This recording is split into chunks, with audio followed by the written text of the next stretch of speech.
Thank you everyone for coming today. I'm Stephanie Lane and I'm the Director of Alumni Relations at HSU. And I'm honored to welcome all of you to this special event for Susan Seaman, who's one of our 2020 Distinguished Alumni Award recipients. Throughout this webinar, please feel free to submit any questions you have for Susan through the Q&A feature, and we'll answer those at the end. If you put them in the chat, I'll also be able to see those and relay them to Susan as well. And if you are using the chat to put in your questions, please be sure to use the all panelists and all attendees option. That way we can view it and everyone else can see it as well. So just a little bit about Distinguished Alumni. Humboldt State has been recognizing the achievements of alumni since 1960, when it first launched its annual Who's Who Award. Distinguished alumni are individuals recognized as leaders in their fields or outstanding contributors to their community, nation, or Humboldt State University specifically. And Susan, I think you meet a lot of that criteria. Each year, our office receives tons of nominations for the Distinguished Alumni Awards, far more nominations than we have awards available. But a committee of previous recipients and alumni and HSU staff review the nominations to select those who are most deserving of the honor. So Susan, you are no exception, and we are so pleased to be able to brag about you. So just a little bit about Susan. She is currently the mayor of Eureka, woo woo, and the program director for the Arcata Economic Development Corporation. After she graduated from HSU in 1966 with a degree in journalism, Susan worked as the program information director at the local PBS station, Keep TV, for 15 years. She developed promotional materials, planned events, produced television shows, and developed outreach programs to support children's programming. For a few years, she and her husband owned a small market in Fieldbrook, where she developed an interest in the role of small business in the community. After 3 years serving on the City of Eureka's Economic Development Commission, she ran for mayor and won in 2018. Susan, P.S., I voted for you. Under her leadership, Susan introduced the Eureka Family and Children's Initiative. This initial 5-year plan focuses on making Eureka a more supportive environment for families and young children. Susan, you are doing so much for our community. Thank you. We would also, at this moment, like to present you with your Distinguished Alumni Award. Hopefully you guys can see that. It's a beautiful plaque. This is on recycled redwood, which is very Humboldt and engraved by a local artisan. So this will get to hang on your wall proudly, hopefully in your office for everyone to see. It's a big honor, and we are so thrilled for you. So as part of the Distinguished Alumni Program, what we do is we invite our alumni back to speak to current students, alumni, faculty, staff, and community members, all of you attendees who are here on the webinar today, and talk about their experience at HSU and in their career since HSU. So Susan, thank you so much for being here today. We're excited to hear what you have to say, and the screen is all yours. Thank you. And also thank you for saying I graduated in 1966, because I would look fabulous, but it was 1996. 1996. My goodness. My tongue got tied, so there you go. So hello, everybody, and thank you for coming today. Today, I'm just going to tell you some stories about the journey that I took to become a person that somebody thinks is important enough to talk to you today. So when I look back at my life, so many of the things that really made an impact are the times that I failed. So I started to look at the whole idea of doing this with the mindset from the series of Unfortunate Events books. But my life has not been unfortunate. It's been pretty dang privileged. So a more apt description is is that it's been unextraordinary, which is nice because unextraordinary is attainable. So if you're interested in stories of grand gestures and soaring achievements, you would be better off at another presentation. In this presentation, there are no extravagant endings and few flashes of brilliance in the middle. As a person, I strive to be kind and dependable, the two traits my dad encouraged in me in a letter he wrote only a year before he died. And let me tell you, a very effective way to get your point across is to make it and then die. And although as a child I had dreams of being a cutthroat investigative journalist or a ruthless business owner, I simply did not have the personality traits needed to make that happen. And like I mentioned, unlike the Baudelaire children in the series of unfortunate event books, I was very lucky. I was born to a two-parent, middle-class, educated white family in the suburbs of Southern California in a time where we never thought about the world imploding.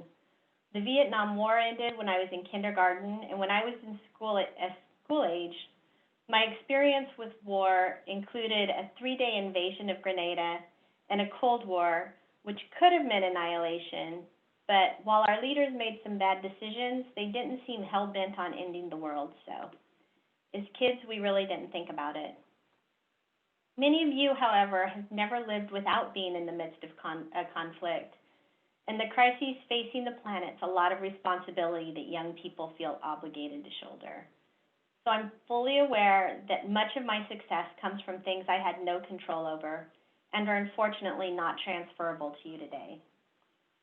But even with a societal head start, everybody has to make some effort to get ahead.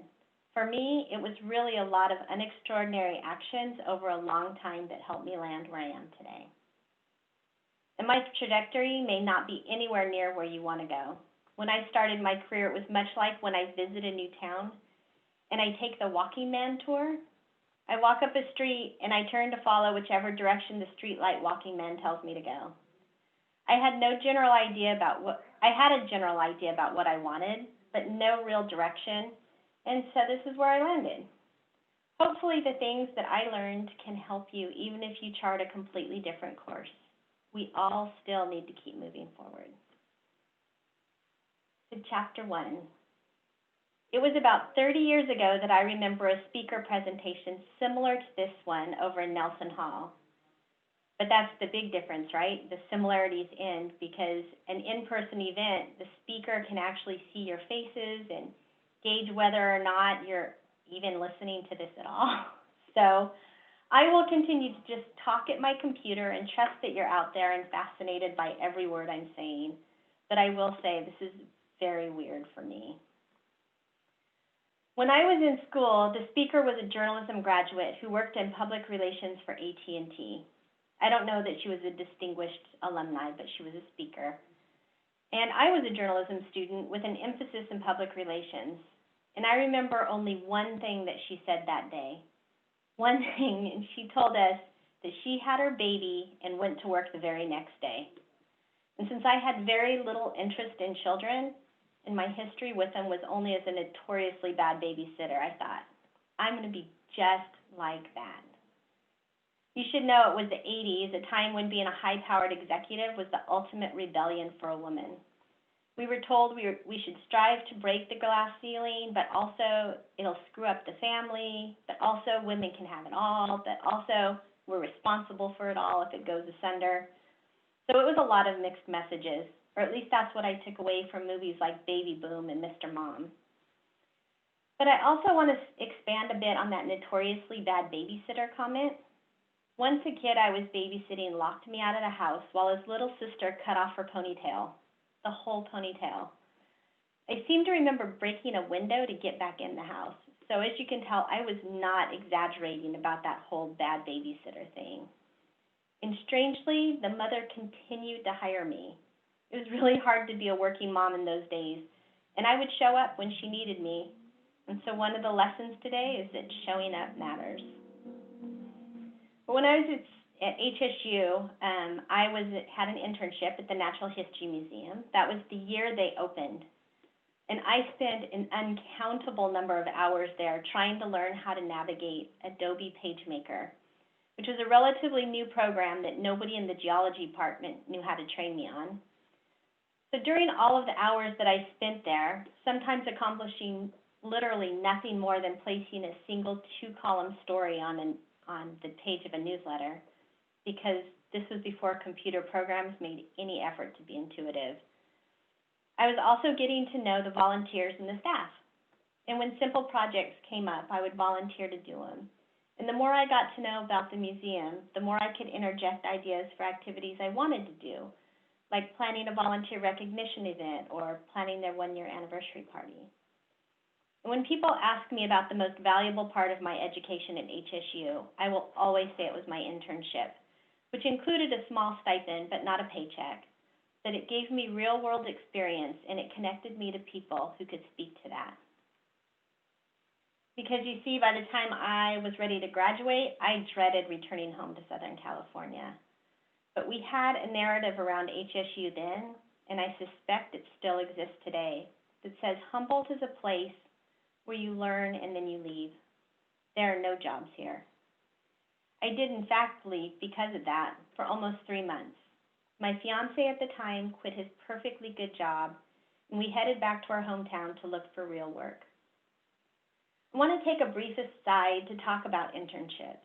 If you don't have much free time to devote to your community service or internship projects, but you're working at another job, that is credible work experience and valued by potential employers. If you work in retail, you're learning valuable skills to interact with clients, how to work with teams and management skills. If you're doing construction, you're learning about risk and time management. Plus, one day you'll be able to make repairs to your own house, which will be invaluable. And if you're in food service, you're combining so many things like problem solving and working in teams and time management and risk management. Every job provides insight that'll be used at the next, even if they don't seem at all related. And AOC often refers to the insight she got from being a bartender. Plus, our business leaders know the managers and owners of those small businesses where you may be working, so they can be influential in finding work, even if the jobs don't seem related. Just as an exercise to keep this presentation as interactive as possible, if you have an internship or a job, post about it in the comments. I'd love to read about them. Anyway, when I got back to the Inland Empire, I found a part-time job at a local newspaper that summer. And towards the end of summer, I took a weekend trip to Humboldt to pick up a few things that didn't fit in my car the first time I went down. That weekend, sitting at Cafe Mocha, I picked up the Times-Standard where I saw an ad for the very job I wanted when I was a student, Program Information Director for TV. 2 weeks after seeing that ad, the job was secured, and I was on my way back to Humboldt, about the same time students were returning for the fall semester. Without a doubt, the letter of recommendation for my internship helped seal that position. And it's a good thing I returned to Humboldt, because I was mentally ready to graduate in '91. I completed the work in my major and even received the Outstanding Student Award in my department.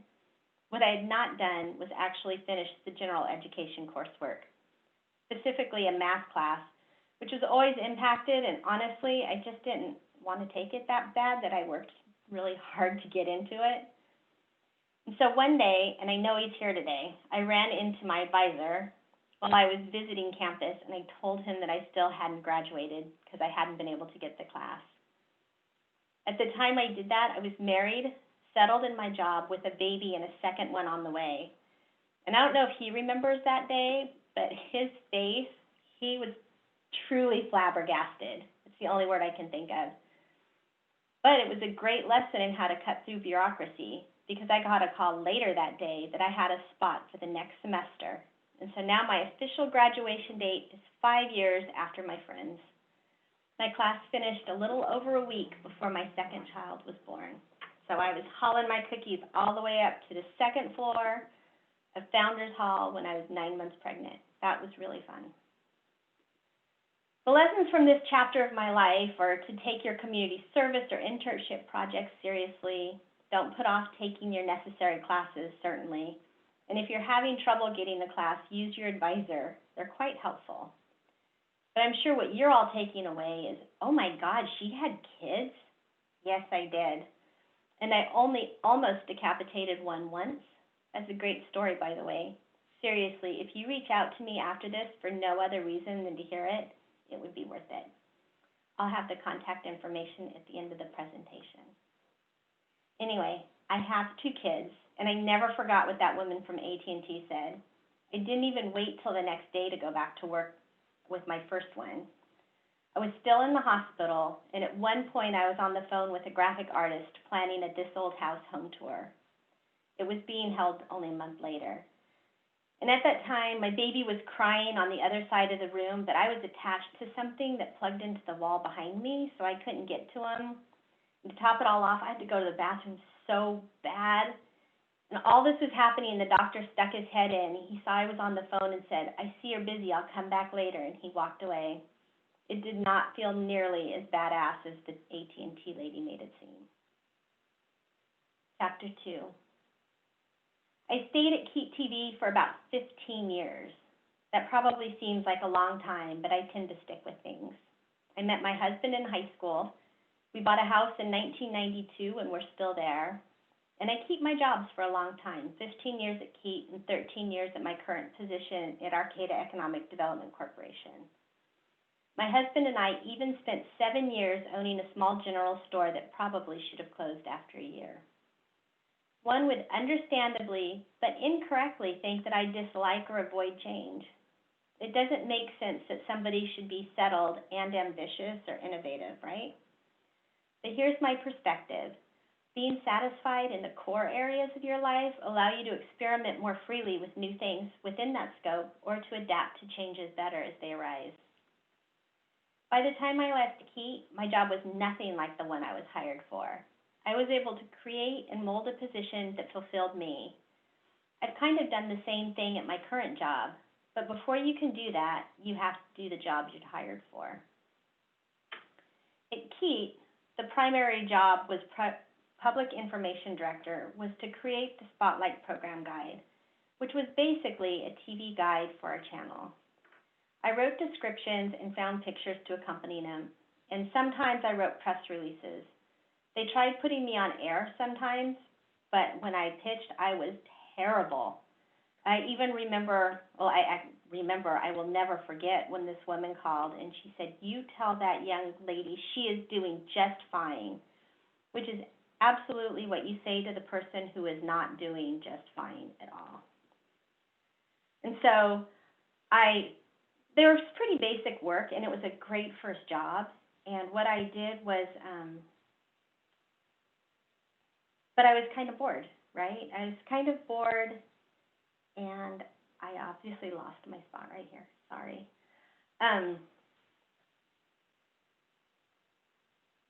I was kind of bored, but what I realized is something that I have discovered, which is that having a new job is kind of like culture shock. And there are several stages of culture shock, anywhere between 3 and 6. And the first one is called the honeymoon stage, and that's when you first get your job, and it is so fun, and you love it, and you're excited that you got it, and you allow yourself to make mistakes because that's expected, right? And your bosses think it's okay that you make mistakes because you're new, and you like that. It doesn't last too long, though. Pretty soon, the next stage is the first dip, and you get into uncertainty and doubt.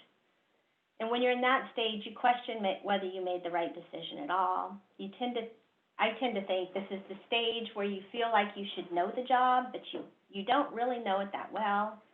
Your supervisors are starting to feel like you should be more independent, and they may start assigning new tasks with less instruction than before, or assigning tasks altogether with the idea that you should be able to keep yourself busy by now. Some of the simple tasks are getting boring, and it feels like, this is it? I don't know if this is the right job for me. But if you hold out and you get through that first dip, you'll make it to what is called the adjustment period, so that you're able to work more independently and you better understand your role in the organization. And things get better, and the regular paycheck, even if it's not as big as you like, allows you some stability in your non-work life.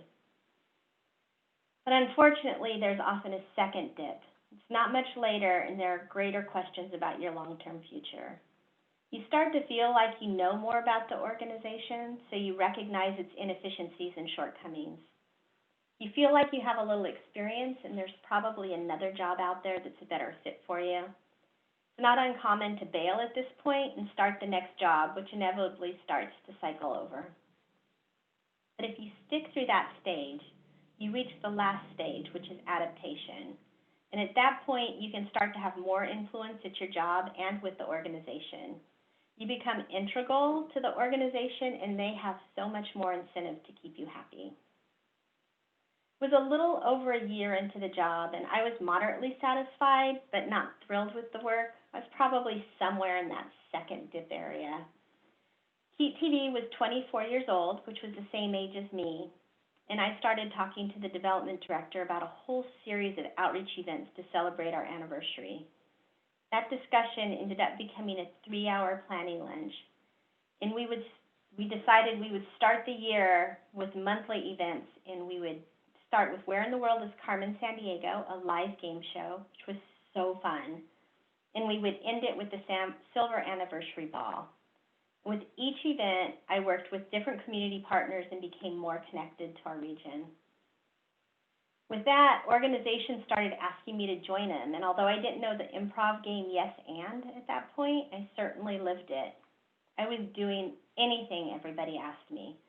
The newsletter for the Sequoia Park Zoo, and when the Eureka Symphony asked me to be on their board, despite not even really liking classical music, I agreed. I also got involved in the Eureka Heritage Society while working on the home tour. It was such a fun year getting to know new people and organizations. And the more engaged I became, the more I was able to dictate what I wanted to do at work. And surprisingly, what I really wanted to do was work with children's programming. It wasn't long after our anniversary celebration that PBS made a $4,000 grant available for an outreach program called Ready to Learn. It used PBS children's programming to teach early childhood education. The project started with presentations to early childhood professionals to get them to sort of buy into the program. And my first presentation was to an early childhood education class at College of the Redwoods, and it was not very good. From what I understand, after I left, the teacher told her class that television was never an appropriate use of child care centers' time. I knew I needed an early childhood education professional to work with me. So I hired one, and we turned that $4,000 a year grant into a $96,000 a year program in its prime. Keat hired another public information director, and we were a department of 2. Jackie, my partner, was well-versed on the subject, which I clearly wasn't, and I continued to do program development and administration. And I taught some programs, but most importantly, I was able to use the lessons we learned from Mr. Rogers, Sesame Street, and Teletubbies, which is surprisingly sophisticated, to be a better parent myself. Eventually, the CR teacher from my first presentation and other early childhood experts came to be powerful advocates for our program. My partner continued to run it after I left, and it ended up lasting for 21 years, which is not a bad run at all. And as I was getting more involved with Ready to Learn, I started to think that I was getting too specialized to do any other work, which is crazy now that I think about it. I wondered what I was qualified for. Of course, I was making budgets and writing grants and supervising an employee, developing programs, planning events, and cultivating community relationships. But I was so entrenched in the subject, I couldn't see that those skills would serve anybody but Keat TV. And it was at this time, assisted by the fact that our funding kept getting cut, we were one of the last Ready to Learn stations in the country, that I started to think I needed a change. My husband had bought a general store in Fieldbrook, and it needed more of my attention. So at that point, I left Keat TV, and I went out on my own, where I learned the important lessons that come from failing. Chapter 3. My husband was a manager at Ray's Food Place, but he had a dream to own his own store. This was in the early 2000s, when property prices had been climbing at an alarming pace. Remember when I said I grew up in a time when we never imagined the world imploding? We'd also never experienced a real economic crash. It made sense to us that the improbable growth that we were experiencing around us would continue, and nobody else seemed to be worried about it either. We managed to get an SBA loan, and we figured we had 5 years before the value of the property would be enough that we could refinance and take the money out for improvements that were clearly needed at the store. What happened instead was that the housing bubble burst within the first few months, the value of our property plummeted, our equipment kept breaking down, our PG&E bills were about $600 a month more than we anticipated, and in our first winter, we had a 5-day power outage where we lost all of our refrigerated goods. We never really got solid footing, but we loved that store. We loved it. And having worked for and with nonprofits my whole adult life, I had no idea the community impact that a for-profit business has on it. Try this exercise. Say you're in an airport and you meet somebody who's from your hometown. What's the first question you ask? Usually it's about a business. Hey, did you used to go to that pizza place where everybody celebrated after football games? Or remember that toy store with an amazing holiday window display? You get it. What places do you think of from your hometown? Write it in the chat. You might find people in the chat, we're in your hometown and know them. Those businesses help create community, and I never felt more relevant than I did when we were in neighborhood market. Because a neighborhood market, it represents a kid's first taste of independence when they get to make a trip to the store on their own with a pocket of change. We got to know the group of retired men who met every day to drink coffee and do the crossword puzzle and heckle the regulars. And our regulars loved to bring their family from out of town to their store because they felt like it was their place. And that love we had for the store and the fear of failure that we had encouraged us to make terrible financial decisions. We owned it from 2005 to 2012, and in fact got both the keys to the store and the default letter for our loan on Halloween Day, 7 years apart. Before we bought the store, we didn't have a single ding on our credit. Today, we're still tethered to a bankruptcy, an inconceivable option before it happened. And although the bankruptcy was humiliating, I speak of it freely for 2 reasons. The first, because of a lesson I learned from my hero, my time at Keep TV, Mr. Rogers. He says, if it's mentionable, it's manageable. It's one of my go-to sayings. The more you talk about something, the less power it holds over you. And if you find there's something you're not talking about because you're embarrassed, it's holding way more influence over you than it should. The second reason I share, I learned from my job at AEDC, the job I had when the store finally closed. One of our primary services at AEDC is making small business loans. I knew personally that the last person you want to talk to when you're having money problems is the bank you owe money to. At my new job, I learned that the person who had the best chance of helping you get through the tough times was your connection at the financial institution that holds your loan. I try to remind people about that all the time. Resist your instincts. Nobody has more invested in finding a way for you to succeed than your lender. In the end, I couldn't tell you that knowing what I know now, I would buy the store again. I doubt we would produce different results, and nobody would willingly walk into a failed venture. But had we avoided that whole situation, I would never have taken the path that got me where I am today. And today, I'm actually pretty happy. Chapter 4. Arcata Economic Development Corporation was looking for somebody to do program outreach when things were getting pretty dire at the store. I didn't even know what economic development was when I applied, but I felt comfortable with the outreach part, and I had successfully written a business plan and received a loan, so I had a perspective that most applicants didn't. And although I wasn't really sure about what I was getting into, I knew I was ready to get back to a full-time job. In case you don't know what economic development is, it's the practice of growing the economic well-being of a community. AEDC does it primarily by providing financing to start-up businesses, but we also offer broader programs that support regional business and economic concerns. I started much like I did at Keep. I wrote stories about businesses for our newsletter, and I got to plan an event called Spotlight on Success, highlighting our borrowers. And I started attending meetings with other economic development professionals, which is where I got most of the education I now have on the topic. For a long time, I just listened. There were people at those meetings who had invested decades developing programs and strategies to address economic development, and I could barely keep track of the terms, partners, and acronyms that were thrown around. Everybody sounded so smart.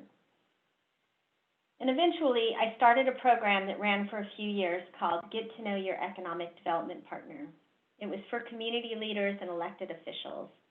I felt like what I brought to the table was my perspective as an outsider, and I quickly realized there was a lot of work happening throughout the community on this topic, and people really didn't know much about it. We continue to do something similar in partnership with the Chamber of Commerce called Get to Know Your Workforce Partner. It's for business owners to get to learn about work being done to train people for the workforce. But it's also a rare opportunity that people in the field get to learn about what each other is doing. Today, and it only took time, I am one of the most experienced guys at the table. Sometimes I'm even called to facilitate conversations or present workshops at statewide conferences. I'm fascinated by economic development, which can include a wonderfully broad range of topics from business development to tourism to housing to economic equity to cannabis, to workforce development, transportation infrastructure, broadband, to child care, and more. Child care, you ask? Yes. When I started at AEDC, I said, well, I guess I won't be working with kids anymore. But soon after, a group of professionals wrote a white paper on child care in the workforce. It eventually led to a partnership with First Five to improve child care environments. And 10 years ago, we started presenting Lemonade Day, a young entrepreneurship program for children in partnership with Humboldt County Office of Education's workforce program called Decade of Difference. So I guess no matter what I do, I am destined to have children in the picture. If you go where the road leads, you end up sometimes in unexpected places. One of the things I love most about being a journalism major, either editorial or public relations side, was that we weren't learning about a topic. We were learning the skills to address a variety of topics.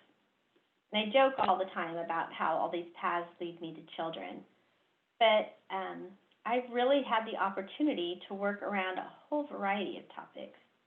There are those that I mentioned in the realm of economic development. And when I was at KEAT, I addressed things from health and wellness to arts and culture, politics, cooking, literacy, and more. So I've had two significant jobs in my 30-year career, and through them I've been able to significantly explore dozens of topics relevant to our community. It's the kind of breadth of experience that apparently makes one a successful candidate for mayor, which brings us to Chapter 5. Today, I am the mayor of Eureka. Yes, we're a tiny town, but given our distance from any other big city, there's room to fit our name on almost any map or globe that includes cities. It's pretty cool. At the beginning of this presentation, I mentioned that I wanted to be an investigative reporter or a business owner, but I never had any aspirations to be in politics. Some people get involved in politics because they're unhappy with the current leadership, or they have a specific agenda item they really want to address. But that wasn't the case for me. For years, I would describe Eureka as governing by nostalgia. I loved my town, but the leadership was kind of uninspiring. Then something started to turn around. Their development services team was innovative and exciting. Businesses started to look to Eureka as their #1 choice for a location to move. Eureka was making bold moves like returning Toolot to the Wiyot people and putting lots of investment in parks and trails. And there were a lot of people who wanted to stop that progress for some reason. I wanted to see it continue. It took me about 9 months of serious consideration to decide to run for mayor, and I chose to run for mayor as opposed to council for a very specific reason. To understand, I should explain the job of mayor, because it can have a different role depending on the city they're representing. There's a strong mayor, which would include mayors from big cities like New York or San Francisco. Mayor Pete was a strong mayor, which meant his job had little in common with mine. In the strong mayor scenario, the council members are in charge of the legislative process, and the mayor serves as the administrator. This would be a paid position where the mayor works as or hires the city manager, and they work together as a team to run the city. And then there's the weak mayor, where the mayor and council work to oversee city management. The title of mayor itself doesn't hold much independent authority. In some cities like Arcata, the mayor is not elected but is appointed by the council and takes on additional duties during their term, but it still has a vote on the council. In Eureka, the position is elected on its own and only has a vote on items if there's a tie, which is a rare occurrence, since there are 5 council members. There are instances where a mayor can veto an ordinance, and it's been done in the last several years, but certainly not in my tenure. In a small community like ours, an elected office is often a volunteer position or it receives a small stipend like in Eureka and Arcata. So most of us have the day jobs too. Immediately after winning my seat, somebody who opposed my candidacy said, "How does it feel to not have any power?" People really do talk to you like that. It's kind of crazy. That lack of power suited me just fine because what I was seeking was influence and the opportunity to create a positive tone about what was happening in our community. Basically, I serve a valuable public relations role for the city, and I've been training to do that since I was here at HSU. And there are ways to use influence. When I got into office and started looking at the myriad of issues facing our city, economic growth, crime, health, it all brought me back to what has become my reluctant favorite issue, children and families. If we could create a community where children have their basic needs met, by the next generation, we could be in a much better place than we are now. I spent my first year pulling together a children and family strategic plan that was adopted by the city 1 year from the day I was sworn in. It's still hard to believe that I'm in a position like this when only a few years before becoming mayor, I found myself crying in the parking lot at a DVD rental place because I felt so alone. Somehow, while meeting lots of people through my work and volunteering, I found myself in my late 30s without really any close friends. It came to my attention one evening when I wanted to go out. My husband was tired from a long week at the store. My kids were teenagers, so clearly they had better things to do. And I found myself at Figuritos because that was the one place where I feel like people knew me. It was a catharsis. I set out the next day intent on making deeper friendships and found that there were lots of people in the same place as me. Most people, in fact, find themselves inexplicably without friends about that time. Obligations sort of overtake that part of your life when you get older. So eventually I started a club called Adventure Club for women who wanted to step out of their normal everyday activities and try something new with new people. It's a fun premise, once a month, well, at least before COVID, and we'll return after. Somebody would plan an activity, and people would show up without knowing what it was. We did things like blacksmithing or beer brewing, laughing yoga, which was terrible, or playing steel drums, which was not. That was super fun. A lot of women have used it to connect with new friends, and now I rarely have a time when I can't find somebody to do something with. But more importantly, and especially in a position like I'm in now, I have true confidants who will support me when things are hard and will put me in my place if I'm doing something wrong. In all my journey to this place, it's not been particularly spectacular, but it has been filled with small, innocuous experiences that together create a useful perspective of the community. And I've learned that the connections I make reemerge in the most surprising ways. One example of that was when I was at AEDC and I was just getting to know the woman who ran Economic Fuel, which used to be the business challenge here at HSU. We stopped by her office one day and she had a newsletter from Fieldbrook Market tacked on her wall with a story she liked. At the time, she didn't know it was from my store or my story. She didn't really know me at all. Later, we also found out she attended my Ready to Learn workshops when her kids were little. She was one of the people that I connected with after my parking lot incident, by the way. Another connection was the bank officer who made our SBA loan for the store ended up becoming my boss at AEDC. He's one of my greatest confidants and an amazing work partner. And there are dozens of connections like this. But remember, those connections happen even if you burn bridges. After having an emphatic and unpleasant break with an ad salesperson from a radio station during my early years at Keat, I started to work at AEDC to find out she was a really influential player in the economic development community.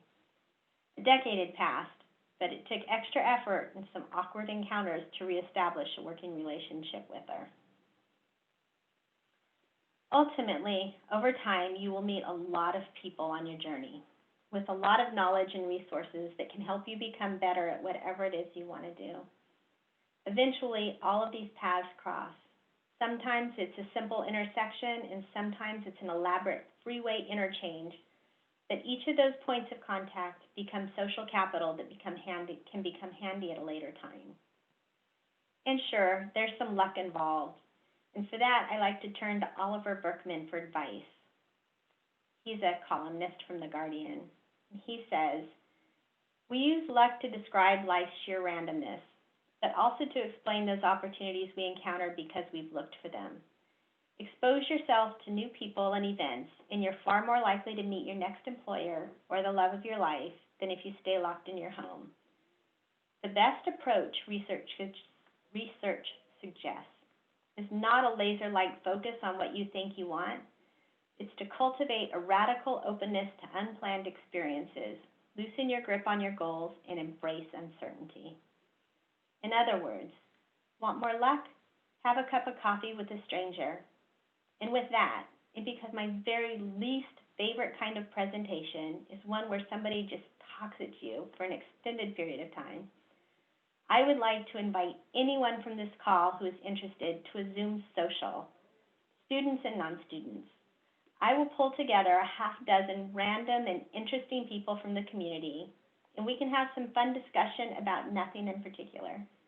That's the place where magic or luck happens among the extraordinary, unextraordinary events of our lives. Thank you.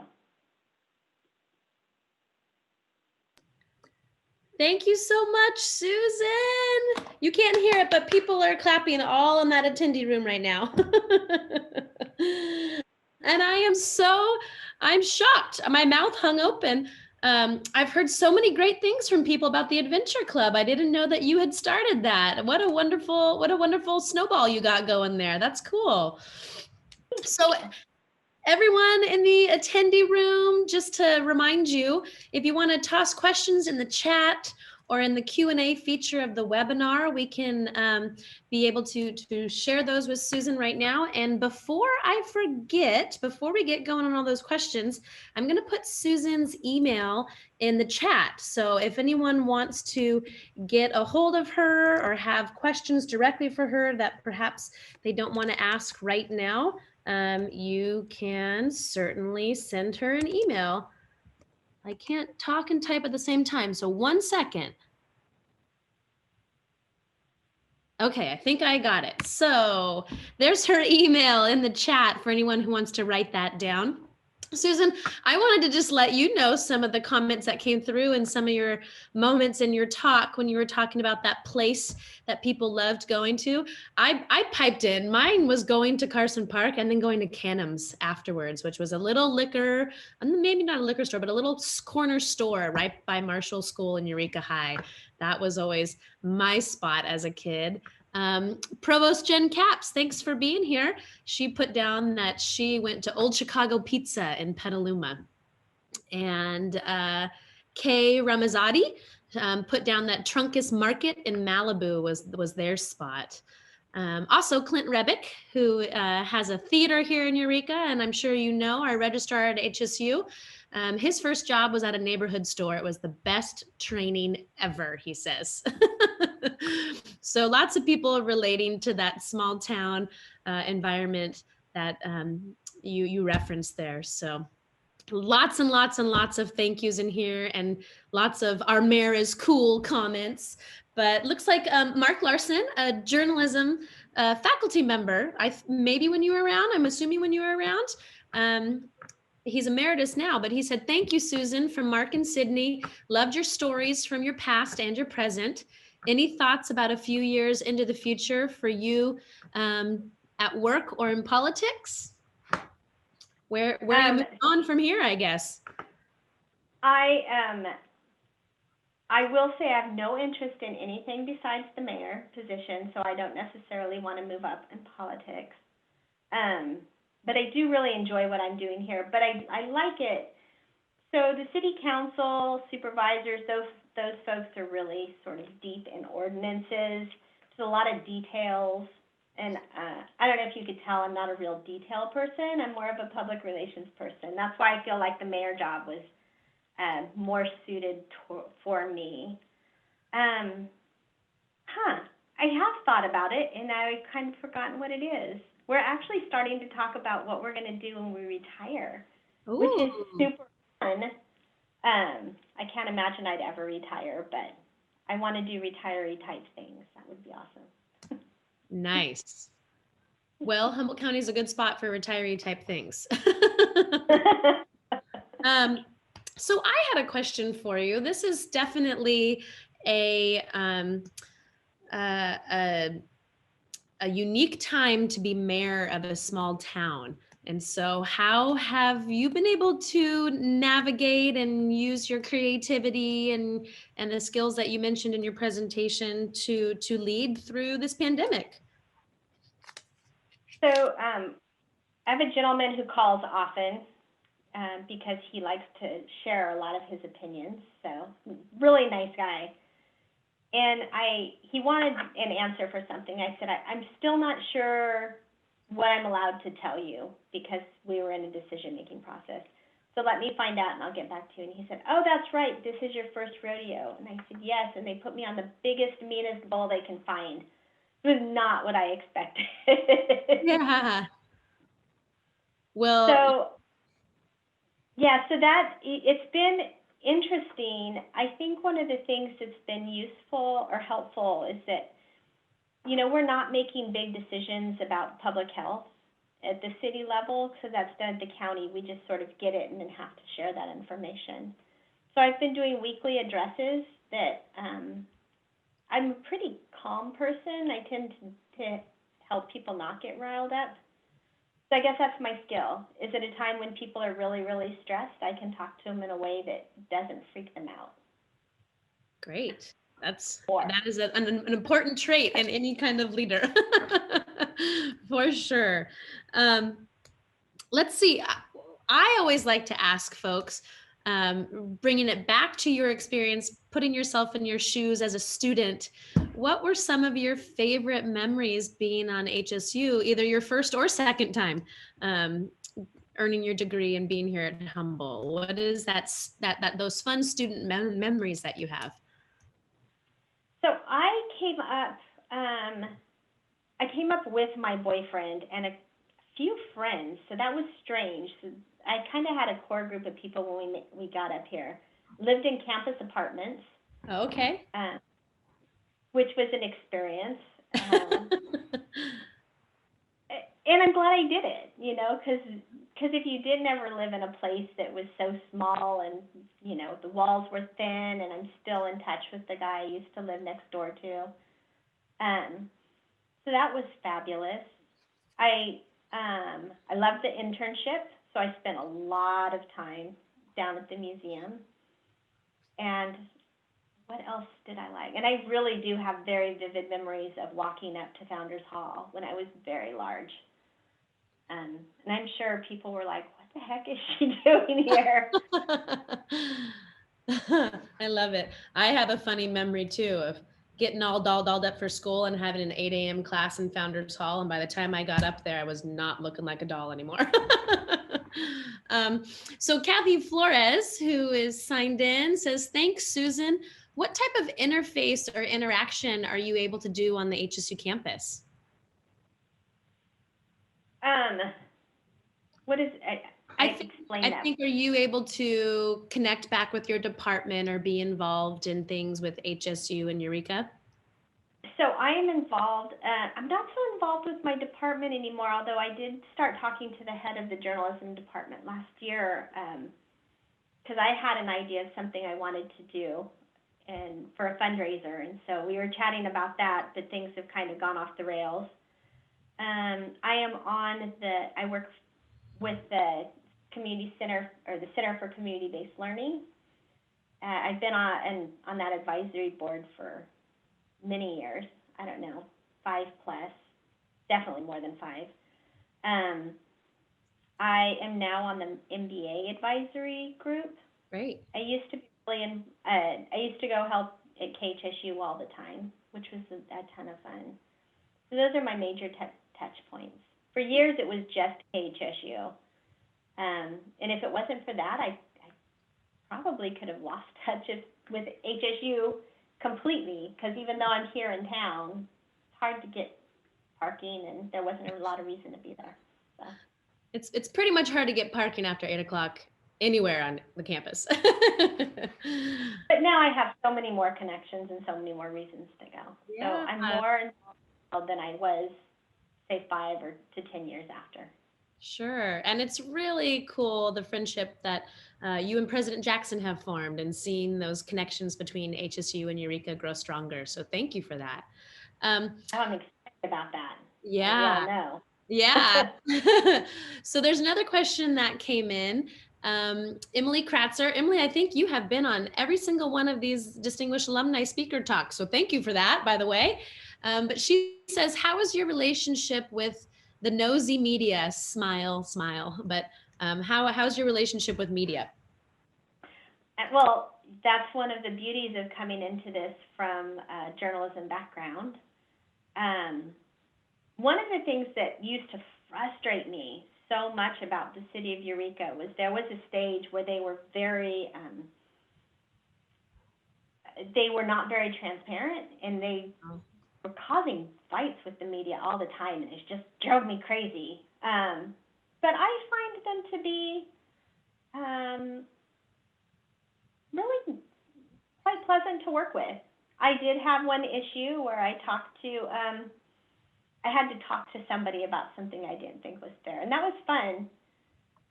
I'll just say it was Hank Sims and I had about an hour-long conversation. We agreed to disagree, but it was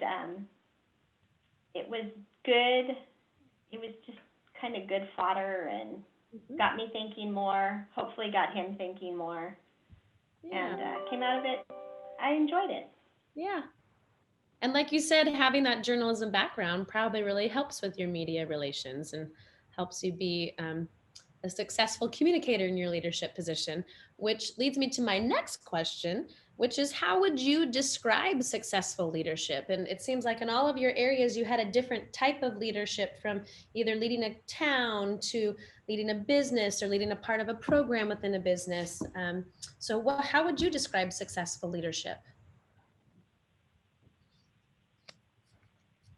So I think there's a couple different ways to describe it, and there is kind of that rocket ship, like big, impressive leadership that some people have. The ones who really can go in and make big differences in a quick, much quicker than I could ever imagine doing it.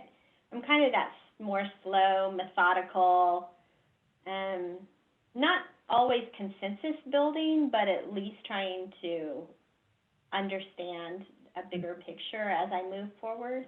So for me, I feel like leadership for me is successful when there's some consensus, or at least understanding among the players.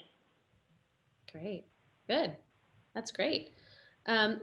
And I don't see any others in the chat. So this was a question that a student popped in one of our past webinars that I now think is the coolest question to ask. And it always gets to that little personal side of someone.